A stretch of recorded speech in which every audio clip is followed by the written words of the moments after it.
Hello everyone, welcome to future battle JPC classes. आज का हमारा फर्स्ट टॉपिक है data processing and electronic data processing. दोनों में क्या डिफरेंस है? डाटा प्रोसेसिंग जो होता था हमारा, वो पुराने ज़माने में या आज के भी ज़माने में जो डोर टू डोर जाकर सर्वे किया जाता है और उसके थ्रू जो डाटा कलेक्ट किया जाता है उसको हम लोग डाटा प्रोसेसिंग कहते हैं। लेकिन इन मॉडर्न जनरेशन टेक्नोलॉजीज़ की मदद से या फिर कंप्यूटर या कैलकुलेटर की मदद से जो हम लोग डाटा प्रोसेस करते हैं और आउटपुट गेन करते हैं, तो उसको हम लोग इलेक्ट्रॉनिक डाटा प्रोसेसिंग कहते हैं। ठीक है। In bookish language, in the past, manual techniques used for collecting, manipulating, and distributing data to achieve certain objectives are known as data processing। यही है सिंपल वर्ड्स की हम लोग मैनुअल टेक्निक की मदद से जब डाटा प्रोसेस करते हैं, उसको कलेक्ट करते हैं, मैनिपुलेट करते हैं और डिस्ट्रीब्यूट करते हैं, तब ये क्या कहलाता है? इन सिंपल वर्ड वो डाटा प्रोसेसिंग कहलाता है। As technologies advances, computers are used to achieve results। ठीक है। जैसे जैसे टेक्नोलॉजीज़ का एडवांसमेंट हुआ तो कंप्यूटर का यूज़ किया जाने लगा रिजल्ट्स को एकम्प्लिश करने के लिए। ठीक है। सच है, कंप्यूटर्स में हमारे सिर्फ कंप्यूटर्स नहीं आ जाएंगे, उसमें calculator, typewriter and including PC भी इन्वॉल्व रहेगा। This is known as electronic data processing. ठीक है। The major objective of data processing is to get desired information from any raw data। हमारा डाटा प्रोसेसिंग का एक क्या है रिजल्ट कि उसके थ्रू हम लोग एक डिज़ायर्ड इंफॉर्मेशन प्राप्त कर सकें। Data refers to raw facts that are gathered from any source but not organized. Data क्या है हमारा? एक रॉ फैक्ट्स है। डाटा हमारा ऑर्गेनाइज्ड फॉर्म में नहीं रहता है कभी भी। जब भी वो ऑर्गेनाइज्ड फॉर्म में हो जाएगा तो वो कुछ और बन जाएगा, जो कि हम लोग आगे जानेंगे। ठीक है। डाटा क्या है? Refers to a raw fact जो कि data gathered from different sources and not organised. तो data can not be use to make decision. एक डाटा के थ्रू हम लोग डिसीजन नहीं प्राप्त कर सकते हैं जब तक कि एक डाटा एक प्रोसेस के थ्रू होकर नहीं गुजरता है, हम लोग किसी डिसीजन पर नहीं पहुंच सकते हैं। Information this refers to the process data which is well organized and presented in a meaningful fashion. ठीक है। अगर एक डाटा जो कि अनऑर्गेनाइज्ड फॉर्म में है उसको हम लोग प्रोसेस के थ्रू हम लोग पास करते हैं, तो उसके बाद हमारे क्या निकलता है? आउटपुट। और आउटपुट क्या होता है? इन्फॉर्मेशन। दैट मीन्स कि अगर एक डाटा को हम लोग प्रोसेस करते हैं तो वो किस चीज़ में कन्वर्ट हो जाता है? तो वो एक इन्फॉर्मेशन में कन्वर्ट हो जाता है और उस इन्फॉर्मेशन के ज़रिए हम लोग अपना आउटपुट निकाल सकते हैं। ठीक है। और उस इंफॉर्मेशन के ज़रिए हम लोग अपना डिसीजन मेकिंग कर सकते हैं। एक डिसीजन मेकिंग किस पर डिपेंड करता है हमारा? तो इंफॉर्मेशन पर डिपेंड करता है, ना कि डाटा पर डिपेंड करता है। Processing involves transforming input into output. Processing क्या होता है? एक डाटा से इंफॉर्मेशन बनाने में प्रोसेसिंग क्या होता है? हम लोग इनपुट को आउटपुट में चेंज करते हैं। अब है हमारा आगे का टॉपिक है हमारा कंप्यूटर सिस्टम। कंप्यूटर सिस्टम में क्या क्या आता है हमारा? तो फर्स्ट आता है हमारा input system, CPU and output system. ठीक है। तो चलिए देखते हैं हम लोग। तो कंप्यूटर सिस्टम क्या है? एक ग्रुप ऑफ इक्विपमेंट्स है। ठीक है। जिसमें इनपुट के लिए होते हैं। इनपुट में हमारा कैसे क्या आ जाएगा? जैसे कीबोर्ड आ जाएगा, माउस आ जाएगा, ये सारा हमारा इनपुट डिवाइस है।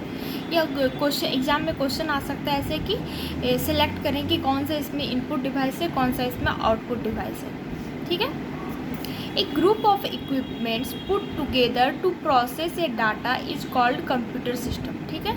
हमारा इक्विपमेंट का एक ग्रुप है जिसको हम लोग जो एक साथ रखने पर डाटा प्रोसेस करता है उसको हम लोग क्या कहते हैं? तो कंप्यूटर सिस्टम कहते हैं। एक computer system consist of several components to achieve electronic data processing. एक कंप्यूटर सिस्टम अगर डाटा प्रोसेसिंग को अचीव कर रहा है तो इससे क्या होगा? हमारे पास बहुत सारे इक्विपमेंट्स की ज़रूरत होंगे। ठीक है। और उसमें इक्विपमेंट्स में क्या आ जाएगा हमारा, तो इनपुट डिवाइस आएगा, आउटपुट डिवाइस आएगा और सीपीयू भी उसमें इन्वॉल्व रहेगा।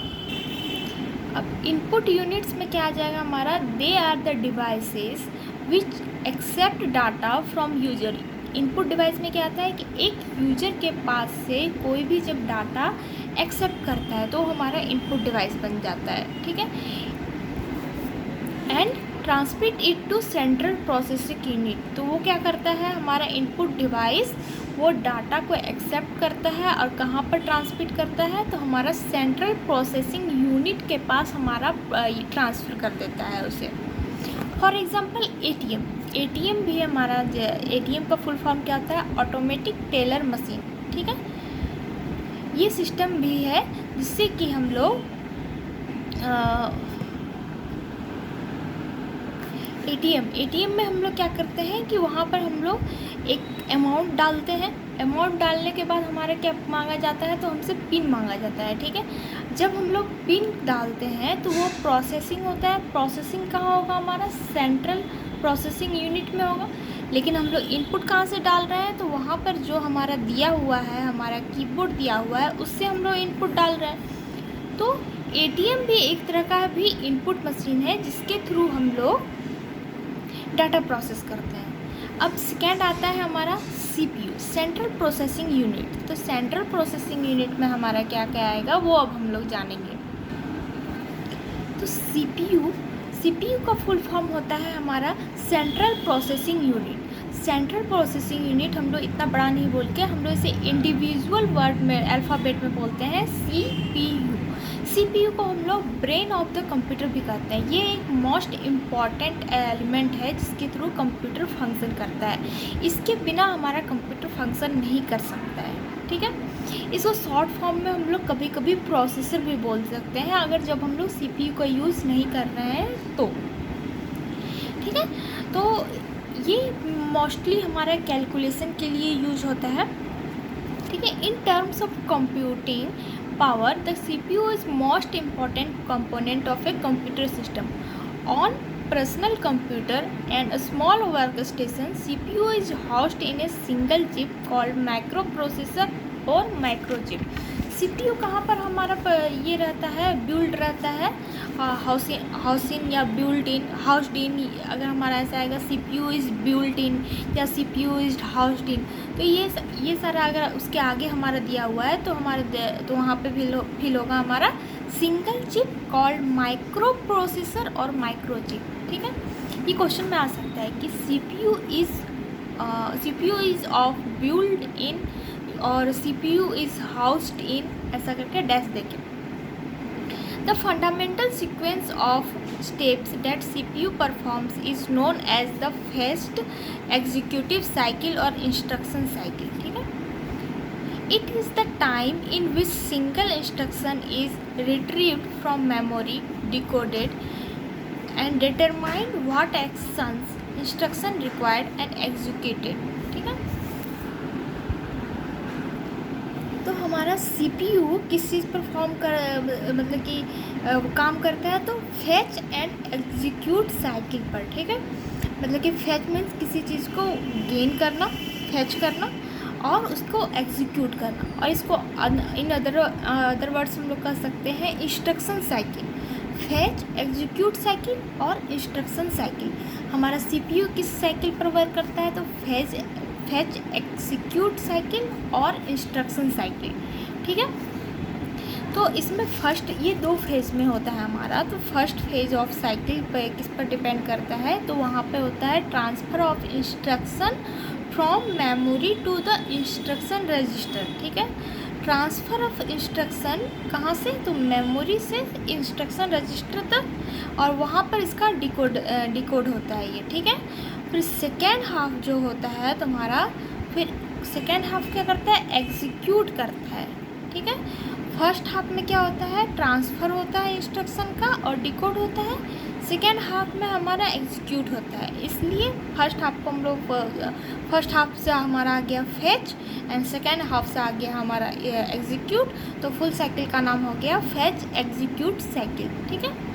इन बुकिश लैंग्वेज हम लोग कर सकते हैं the first half of the cycle transfers the instruction from memory to the instruction register and decoding and second half execute the instruction. This cycle is repeated continuously by CPU from start to boot up to the time when the computer is shut down. और ये हमारा fetch execute cycle जो है वो तब तक work करता रहता है जब तक हमारा कंप्यूटर शट डाउन नहीं हो जाता है. ठीक है. इंस्ट्रक्शन साइकिल में हम लोग क्या क्या अभी पढ़े कि फेच एग्जीक्यूट साइकिल, जिसको हम लोग इंस्ट्रक्शन साइकिल भी कहते हैं, जिस पर एक सीपीयू वर्क करता है. उसमें कौन कौन सा आता है हमारा? Fetch the instruction, second decode the information, third execute the information. Fetch उसको डिकोड करना, थर्ड हमारा एग्जीक्यूट करना, इसको फेच एग्जीक्यूट साइकिल कहते हैं. अब इंस्ट्रक्शन साइकिल को हम लोग डिटेल से जान लेते हैं. Each computer CPU can have different cycles based on the different instruction set but will similar to the following cycle. अगर हम लोगों को सीपीयू में डिफरेंट इंस्ट्रक्शन देना है, अगर हम लोग डिफरेंट इंस्ट्रक्शन देते हैं तो वो डिफरेंट रिजल्ट प्रोड्यूस करता है. लेकिन ये जो प्रोसेस है हमारा फेच एग्जीक्यूट साइकिल का, वो सेम फॉलो होता है उसमें. ठीक है. तो फर्स्ट स्टेप है हमारा fetch the instruction. The CPU fetches the instruction from the main memory via data bus. ठीक है. And it is then placed into CIR. ठीक है. The program counter is instructed to contain a address to the next instruction. तो इसको अच्छे से अपने language में अगर हम लोग बोलना चाहें तो सीपीयू में फेच द इंस्ट्रक्शन का इसका मतलब हुआ हमारा, तो डाटा बस से हम लोग जो कंप्यूटर रहता है वो इंस्ट्रक्शन फेच कर लेता है. ठीक है. डाटा बस से फेच कर लिया और उसको कहाँ जाके रजिस्टर करेगा? तो CIR करेंट इंस्ट्रक्शन रजिस्टर में जाके वो वहाँ पे डाल देगा. एक कंप्यूटर डाटा को डाटा बस से फेच करके CIR में डाल देगा. ठीक है. सेकेंड स्टेप है हमारा decode the instruction. The instructor decoder interprets the instruction. If an instruction has an indirect address. Second है हमारा decode the instruction. Decode the instruction में हमारा क्या होगा? इंस्ट्रक्शन डिकोडर एक होता है, वो क्या करेगा? इंटरप्रेट करेगा डाटा को. And if the instruction has indirect address, एक इंस्ट्रक्शन के पास अगर हमारा इनडायरेक्ट एड्रेस होगा then the effective address is read from main memory. ठीक है. इफेक्टिव एड्रेस को वो मेन मेमोरी से रीड करेगा and the required data is fetched from the main memory to the processed and then placed into data register. Third is execute the instruction. Third है हमारा execute the instruction. So execute the instruction में भी हमारा point two point हमारा होता है कि किस तरह से हमारा एग्जीक्यूट होता है वो इंस्ट्रक्शन. पहला क्या हो गया? फेच हो गया इंस्ट्रक्शन का. दूसरा डिकोड हो गया इंस्ट्रक्शन. थर्ड हमारा एग्जीक्यूट कैसा होगा? तो उसमें भी 3-4 स्टेप होते हैं, वो भी हमें याद रखना ज़रूरी है. तो फर्स्ट स्टेप है हमारा कंट्रोल यूनिट. ठीक है. एक कंट्रोल यूनिट क्या करेगा? Passes the decoded information as a sequence of control signal to the relevant functional unit. Control unit जो है हमारा सिग्नल्स को कहाँ पास करेगा? तो रिलेवेंट फंक्शन यूनिट में पास करेगा. ठीक है. To perform action required by the instruction. ठीक है. जो कंट्रोल यूनिट है वो डिकोडेड इंफॉर्मेशन को सिग्नल के फॉर्म में हमारा रिलेवेंट फंक्शनल यूनिट के पास हमारा पास करेगा. और ये क्या करेगा? हमारा उसको जो भी उसे इंस्ट्रक्शन मिला हुआ है रीडिंग का या वैल्यू द रजिस्टर का या फिर किसी भी चीज़ का, तो वो उसको परफॉर्म करेगा. ठीक है. या फिर इसमें आ जाता है तो आपका प्रोसेसिंग में रीडिंग आ जाता है, वैल्यू फ्रॉम रजिस्टर्स आता है, passing them to ALU to perform mathematical और लॉजिकल फंक्शंस और them writing the result back into the register. ठीक है, ठीक है, ये सब हो जाता है। तो वहाँ पे ये जाकर डिकोड कर लेता है। ठीक है, जिस हिसाब से हमारा इंस्ट्रक्शन रहेगा कंट्रोल यूनिट उसी टाइप के सिग्नल्स भेजेगा कहाँ पे, तो उसके फंक्शनल यूनिट पर। ठीक है, if the ALU is involve it sends conditional signal back to CU। अगर हमारा ALU डेट मीन्स कि मैथमेटिकल और लॉजिकल फंक्शंस इसमें इन्वॉल्व है, तो वहाँ पे कंडीशनल सिग्नल्स जो है वो बैक हो जाते हैं हमारे CU में। मतलब CU तो हमारा सिग्नल्स भेजता है ये फंक्शनल यूनिट में, अगर रीडिंग या फिर वैल्यू द रजिस्टर्स ये सब रहता है तो। लेकिन अगर ALU इन्वॉल्व है हमारा, तो वहाँ पर हमारा जो सिग्नल्स है वो फिर से बैक हो जाते हैं हमारे CU में। अब हमारा यहाँ पर कंप्यूटिंग का जो हम लोग प्रोसेस देख रहे हैं इंस्ट्रक्शन साइकिल में कि क्या क्या होता है। तो फर्स्ट हमारा था इनपुट यूनिट से हमारा इनपुट हो गया। उसके बाद हमारा है CPU में अभी हम लोग 4 चीज़ देख रहे हैं। तो CPU का जो किस तरह से प्रोसेस करता है, तो फेच एग्जीक्यूट साइकिल के थ्रू प्रोसेस करता है, जिसको हम लोग इंस्ट्रक्शन साइकिल भी कहते हैं। फेच एग्जीक्यूट साइकिल में हमारा 4 स्टेप आता है। ठीक है, फर्स्ट स्टेप है हमारा फेच द इंस्ट्रक्शन, सेकेंड है हमारा डिकोड द इंस्ट्रक्शन, थर्ड है हमारा एग्जीक्यूट द इंस्ट्रक्शन, फोर्थ है हमारा store the result. Store the result में हमारा आ जाएगा कि वो या तो स्टोर करेगा रिजल्ट को हमारा मेन मेमोरी में, या फिर वो आउटपुट दे देगा। ठीक है, आउटपुट डिवाइस के थ्रू वो आउटपुट दे देगा based on the condition of any feedback from ALU। अगर ALU के थ्रू कोई फीडबैक दिया हुआ है तो प्रोग्राम काउंटर में be updated to a different address from which the next instruction will be fetched and the cycle is then repeated. ठीक है, अगर ALU को डिफरेंट वहाँ पे इंस्ट्रक्शन मिला हुआ है तो इसका क्या होगा, तो वो कहीं और इसको भेज देगा जहाँ पे इसको इंस्ट्रक्शन मिला हुआ है, और वहाँ से फिर से ये प्रोसेस जो है हमारा रिपीट होने लगेगा। किसका प्रोसेस, तो फैच एग्जीक्यूट प्रोसेस का रिपीट होने लगेगा। अगर उसको नेक्स्ट स्टेप भी, अगर वो जो रिजल्ट आ गया है उसके बाद भी हमारा नेक्स्ट स्टेप कुछ करना बाकी रह गया है तो। ठीक है, there are 2 main components of CPU का 2 मेन कंपोनेंट होता है। ठीक है, एक होता है ALU, दूसरा होता है CU। ठीक है, ALU मीन्स हमारा the arithmetic logic unit. Arithmetic logic unit में जैसे कि मैथमेटिकल और लॉजिकल इंफॉर्मेशन जो हम लोग कर रहे थे सो, और दूसरा है हमारा control unit. The arithmetic logic unit it performs all arithmetic operation and decision making operation. ठीक है, 2 मेन कंपोनेंट्स ऑफ CPU में फर्स्ट है हमारा ALU जो कि है अरिथमेटिक ऑपरेशन को परफॉर्म करता है। इसमें हमारा आता है फर्स्ट है हमारा डाटा ट्रांसफ़र, दूसरा है अरिथमेटिक ऑपरेशन, थर्ड है हमारा डिसीजन मेकिंग। ठीक है, इसमें भी हर एक चीज़ में 3 चीज़ इन्वॉल्व होता है। एक हमारा इनपुट होगा, इनपुट में क्या हो जाएगा, डाटा ट्रांसफ़र होगा, which includes moving of data from one location to another within the computer. एक लोकेशन से दूसरे लोकेशन तक डाटा का जो ट्रांसफ़र होता है ALU में, तो वो फर्स्ट स्टेप होता है। ठीक है, सेकेंड स्टेप है हमारा arithmetic operation. It includes addition, subtraction, multiplication and division. जो हमारा मैथमेटिकल ऑपरेशन है वो और लॉजिकल ऑपरेशन है वो ALU के थ्रू होता है, जो कि ALU के सेकेंड स्टेप में होता है। थर्ड है हमारा decision making. It is an ability to compare 2 quantities and perform logical operation such as compare and true and false. Decision making में क्या होता है हमारा, ये कोई भी 2 क्वांटिटीज़ हैं हमारा, उसके बीच में हमारा कंपेयर होता है या लॉजिकल ऑपरेशन को परफॉर्म करता है। ALU का क्या होता है कि वो मैथमेटिकल ऑपरेशन भी करता है और लॉजिकल भी करता है। ठीक है, मैथमेटिकल जो होता है वो अरिथमेटिक ऑपरेशन के अंदर आता है।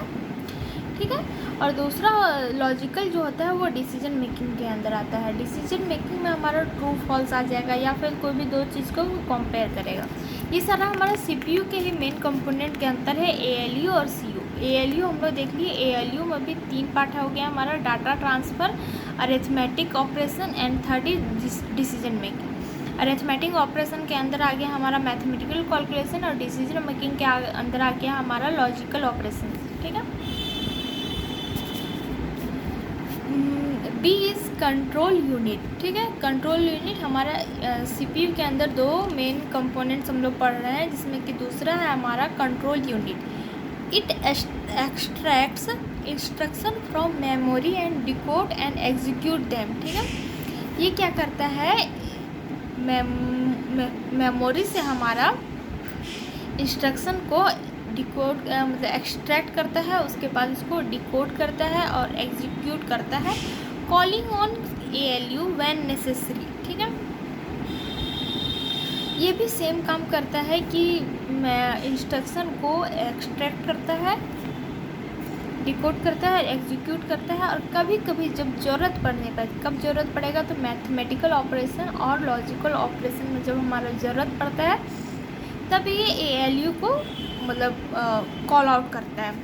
It controls all functions and coordinate and all components of computer. It is in charge of fetch execution cycle. ठीक है, CPU क्या रहता है कि ये इंचार्ज है हमारा फेच एग्जीक्यूट साइकिल का।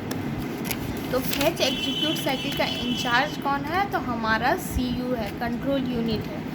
तो एग्जीक्यूट कौन कर रहा था हमारा फेच एग्जीक्यूट साइकिल में, तो CPU कर रहा था। हमारा थर्ड स्टेप क्या था, एग्जीक्यूट द इंस्ट्रक्शन में CPU जो रहता है वो डिकोडेड इंफॉर्मेशन को पास करता है कंट्रोल सिग्नल्स की मदद से। कहाँ पर, तो फंक्शनल यूनिट में। ठीक है, फंक्शनल यूनिट ऑफ CPU में कंट्रोल यूनिट जो है, CPU जो है, एक डिकोडेड इंफॉर्मेशन को सिग्नल्स के थ्रू कहाँ पर पहुँचाता है, तो फंक्शनल यूनिट में। फंक्शनल यूनिट किसका है, तो CPU को फंक्शनल यूनिट में वो इंस्ट्रक्शन को पहुँचाता है। ठीक है, अब है हमारा functions of control unit. Control unit का फंक्शंस क्या है, कंट्रोल यूनिट का फंक्शन में आ जाएगा control and flow of data.